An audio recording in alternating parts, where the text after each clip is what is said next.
দর্শক, এই মুহূর্তে সিরাজগঞ্জে ছাত্র জনতার অভ্যুত্থানে শহীদদের স্মরণ সভায় উপস্থিত আছেন সহকর্মী আরেফিন শাকিল। আমরা যুক্ত হচ্ছি তার সাথে।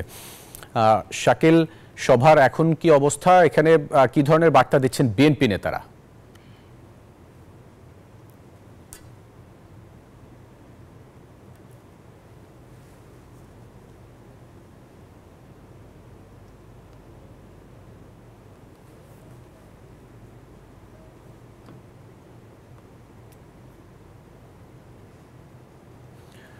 শাকিল, নিশ্চয়ই শুনতে পাচ্ছেন আমাকে। এই মুহূর্তে সভার কি পরিস্থিতি দেখছেন, আর বিএনপি নেতারা কি বার্তা দিচ্ছেন এই সভা থেকে, একটু জানান আমাদেরকে।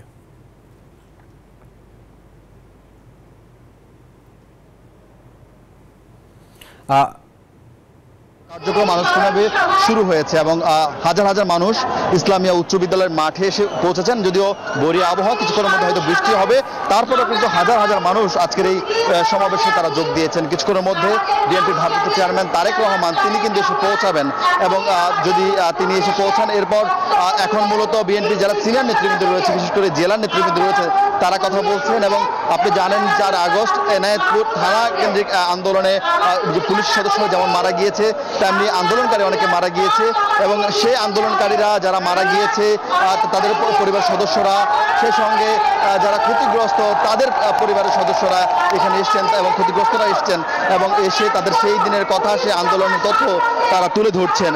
এবং বিএনপির ভারপ্রাপ্ত চেয়ারম্যান তারেক রহমান তিনি হয়তো আগামী নির্বাচনকে সামনে রেখে এনায়েতপুর, বেলকুচি এই আসনটি যারা নেতারা রয়েছেন তাদেরকে বা যে জনসাধারণ রয়েছেন তাদের জন্য প্রতিশ্রুতি দিবেন। এবং মূলত যেহেতু বৈরিয়া আবহাওয়া, যার কারণে সমাবেশের আনুষ্ঠানিক যে কার্যক্রম তা সীমিত করে নিয়ে আসা হয়েছে।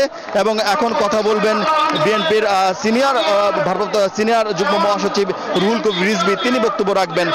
সব মিলিয়ে এই সমাবেশ চলছে, খানিক বাদে তারেক রহমান বক্তব্য দিবেন। সেই বিষয়ে হয়তো আপনাদেরকে আমরা আনুষ্ঠানিকভাবে জানাবো তিনি কি বলেন। ফয়সাল।